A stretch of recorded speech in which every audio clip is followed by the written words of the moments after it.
আজকের এই আলোচনা সভার সম্মানিত সভাপতি, আমার স্নেহের ছোট ভাই রাকিব,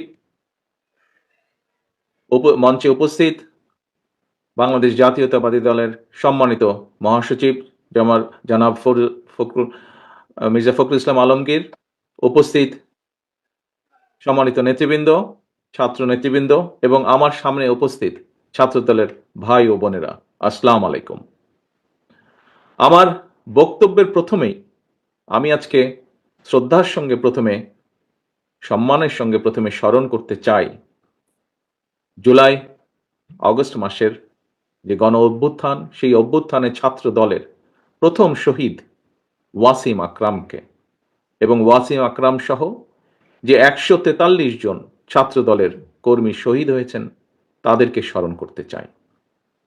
আমি একই সাথে স্মরণ করতে চাই বিগত ১৫ বছর ধরে স্বৈরাচার বিরোধী আন্দোলনে ছাত্র দলের যে সকল সহকর্মীবৃন্দ শহীদ হয়েছেন, নুরুজ্জামান জনি সহ, নুরুল আলম নুরু সহ শত শত হাজারো সহকর্মীবৃন্দ যারা শহীদ হয়েছেন, গুম হয়েছেন, খুন হয়েছেন, তাদেরকে স্মরণ করতে চাই শ্রদ্ধার সাথে।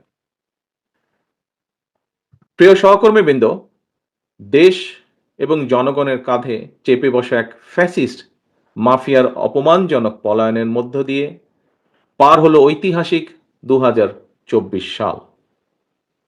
নিরাপদ সমৃদ্ধ বাংলাদেশ গড়ার এক অপার সম্ভাবনা নিয়ে আরো একটি নতুন বছরের যাত্রা শুরু হলো আজ থেকে।